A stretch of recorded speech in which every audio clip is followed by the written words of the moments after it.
Hi, Natalie. Thanks for joining us. My Appreciate you being pleasure. here. I know the students will really appreciate your perspective as a business owner. I mean, you went through the program and you have opened a very successful business, and you dealt with the change in sales last, I guess, a year ago now, right? Having to Yeah. switch to online. hmm So the students right now are in their business plan are planning the financial components and trying to estimate or forecast sales and costs. So I was hoping you could just give your perspective on what they might do or what you see or where, a starting point would be for you. So maybe I'll show you the capital budget first. So this is um, just an outline that I've given them and asked them to think about pre-opening costs, so getting your business ready, and just make a list of the items and then approximate costs for each thing. So this would be their capital budget for pre-opening. hmm So is there anything from your experience that you did? Did you miss things? Did you add things? What did you learn from that process, or what advice would you give? um, I did miss things. I mean, I was not like fresh out of school when I did this, and so I had forgotten lots of this that they're learning right now, and kind of just like going with the flow, right? I did, if you're looking, because and if you look at the total here on your pre-opening cost summary, like nobody, I don't think you're generating these funds all on your own. Not a lot of people are going to have like $945,000 in the bank, so that will help everybody, I think, because it really helped me. I worked with a bank, multiple banks, and if anyone's going to make you crack down and figure out your costs and give them proof of why those costs are accurate, it's a bank. So I luckily had them to work with. But one of the main things as I look through your list here that I completely didn't think of was legal and accounting fees. You're, even just to sign a lease, on like a commercial lease on a space, you need a commercial lease lawyer, and they're expensive. And you really want a good one to, because those leases, there's like 20 pages and they're all in legalese and they're really hard to understand. And you want to make sure that, this like high end commercial landlord isn't sneaking in some weird clause that's going to take away your business from you in a couple months if you're not careful. So make sure that you look into, what lawyer would be best for this and what they charge by the hour, and that they round up all the time. So 15-minute phone call is going to cost you an hour's worth of time. Did you get any surprises with equipment when you first opened? Were the things cost more than you thought or less? Did you buy used? Yeah, like all of the above, everything you said. I One thing I found cost way more than anticipated was HVAC specifically, because we did go into pretty much the space I got was totally empty. It was just like a big square. So we had to install our own hood fans. We had to install our own refrigeration, and installing the hood fans. Even with my own like preliminary Googling or reaching out to companies that did it to get stuff to prove to the bank that this is what it costs. Um, what I was getting from people was like $7,000 to $10,000. So I thought, okay, great, that's fine. And I think it ended up costing us about $20,000 to install the HVAC. So that was fun, unexpected. I Big would round surprise. up for that. Like, I don't know if you have HVAC on here, or I guess it's leasehold improvements. Yeah, Um, yeah, it would probably go under leasehold mhm, improvements because those are Yeah, things, obviously, when you leave, are going to be remaining.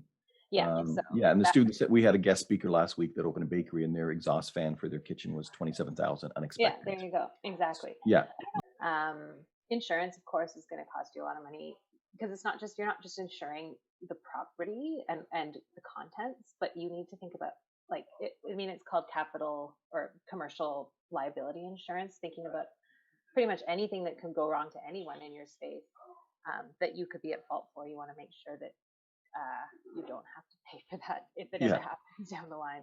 So you'd rather pay the hundreds of dollars a month of insurance. I think I have a yeah. lot of corporate liability insurance. Okay. So that's the getting ready part. So Mhm, that's the preliminary that the students have to plan and think about what they got to spend sort of the day they're open. Then this mhm, sheet I've asked them to fill out, and this is sort of the day they open going forward. So this is their prediction of what they think the sales revenue will be. So the challenge we have, of course, is predicting the unknown. How much? So you have to go through your experience, previous work experience, the competition, doing counts, looking around, trying to get information. There's so many avenues, but if you're going to do this, you have to put a number down. So the Yeah. students have worked on creating an average check and then looking at the calendar per month and estimating how many customers per day times the average check. So they've got the first two columns set up, for Hmm. the first two rows with the Hmm. sales for food and beverage based upon their sort of prediction.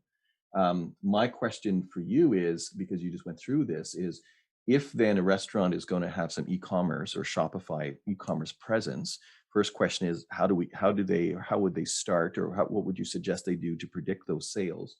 And then the second question would be another source of revenue. So thinking of things like a ghost kitchen, curbside pickup, takeout, cooking lessons, some other way that if your business volume was suffering, again, what happened with COVID with sit down traffic, we just didn't have that source of revenue. You need another source of revenue. So I'm asking them to think about, the students to think about two other sources, one being that e-commerce presence, and the Hmm. other one is that other alternative source.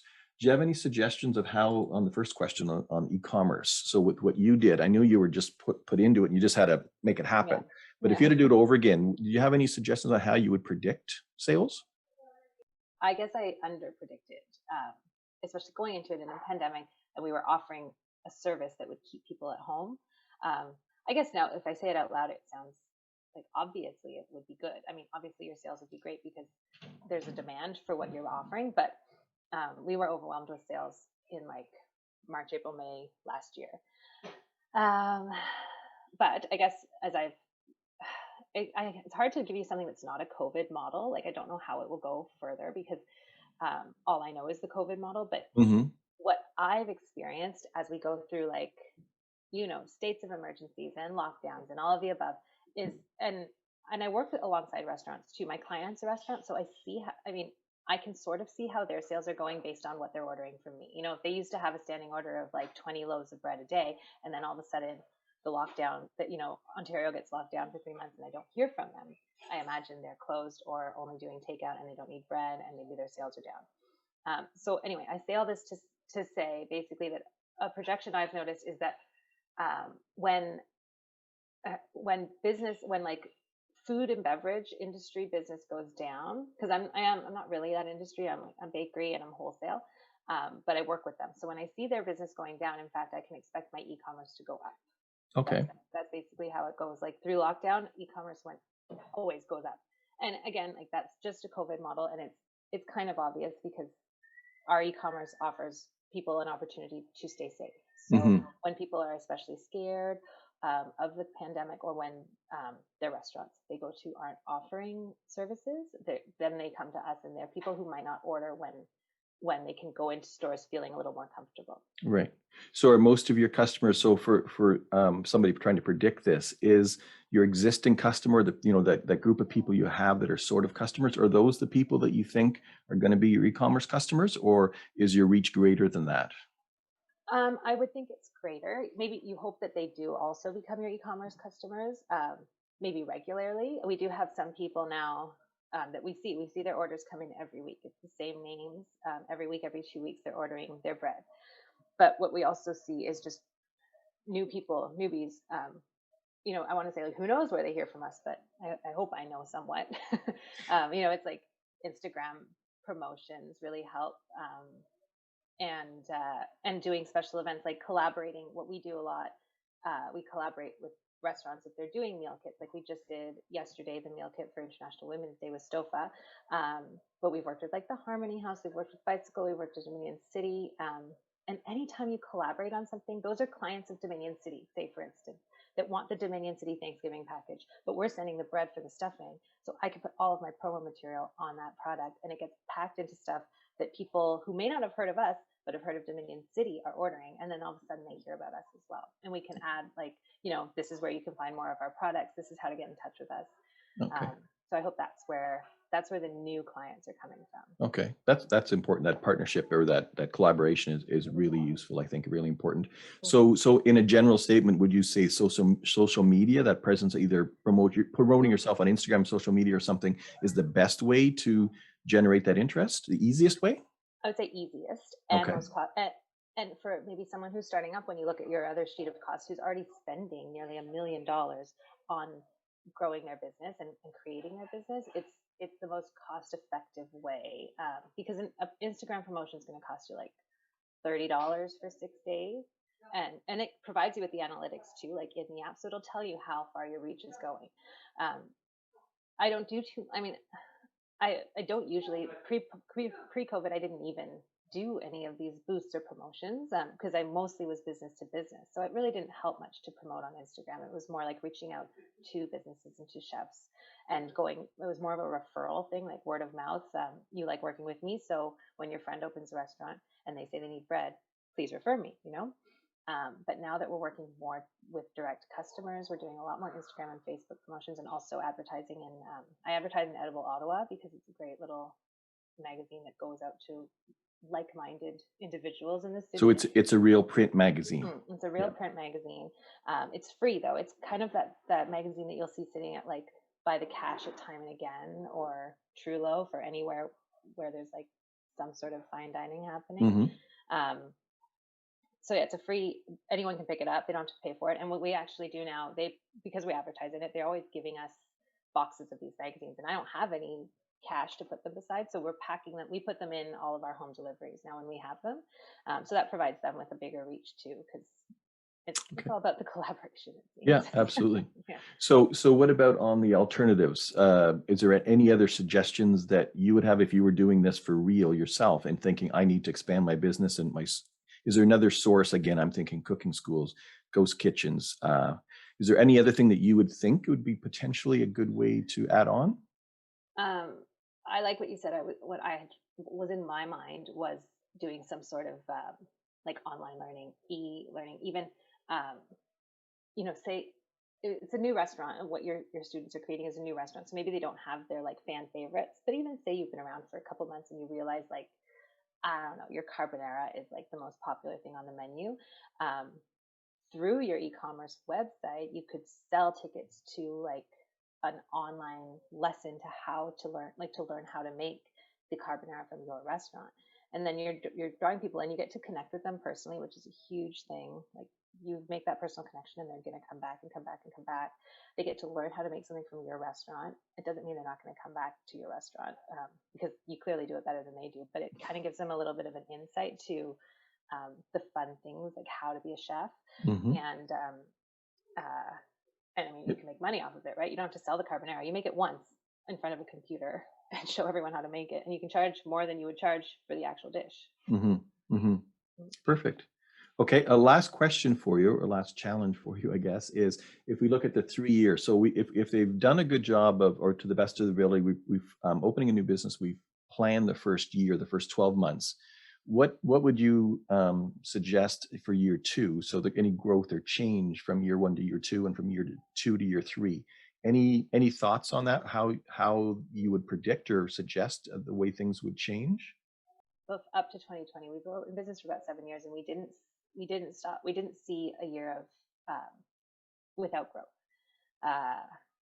And I don't know to tell you percentage wise how much we grow. I'd say, because my math is horrible, but I would say, like, say you're starting year 1, you made $100,000 in total revenue. I would say year 2, you would hope to make at least $150,000 in total revenue. Okay.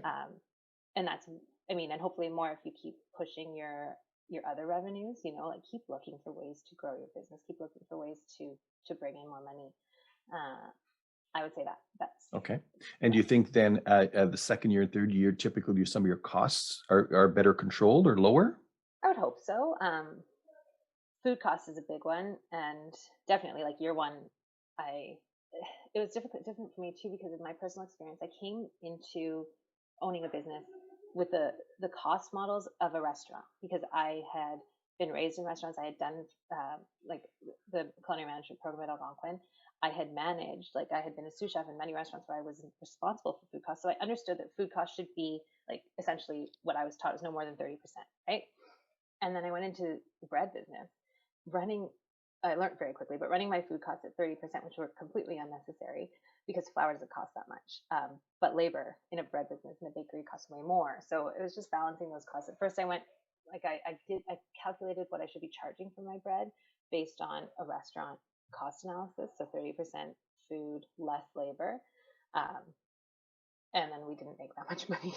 So I really had to tweak those costs. And I said, like for me, I'll just like candidly tell you, like we're looking at about 10% food cost for our bread, but labor can be up to 50. So that ratio of 60 to 70% is still there Exactly. from your two prime costs. Just the ratio is for you is less an ingredient, higher labor, Exactly. versus maybe 50-50, half and half on a traditional restaurant, and then a quick serve, maybe cost of goods is higher, but labor is lower. So we've got that scale, sliding scale. But the two of them are going to come up to 60 or 70%. It's true. Yeah. Yeah. Okay. Well, that's great. I mean, I really appreciate you sharing your perspective and candor with some of your answers. So I'm hoping that the students will watch this and they'll start thinking, but that there are no absolutes, that you have to speculate. You have to inform yourself, like you were saying, get out and get some legal counselor and different things to try and short circuit the problems, but you can't actually predict everything. But take advantage of people like yourself, experts that have done it and been through the ringer, and learn from their mistakes, if you want to call it that. Yeah, Yeah. exactly. You can call it that. Well, thank you very much, and all the best. It sounds like your business has really actually, in some ways, turned a corner when it comes to COVID. You've opened up a brand new sort of stream of revenue for yourself that you It's maybe true. hadn't planned on before. And we won't be changing that. Like it's permanently a part of our business now. Yeah, yeah. So post COVID, you're gonna have a storefront and that e-commerce presence as well. But post COVID, we'll definitely, hopefully, go back to working a lot more with restaurants, because that's what I like to do. But we'll definitely keep the direct to customer online sales, because why not? It's Hmm. what people want now. Well, great. Thank you.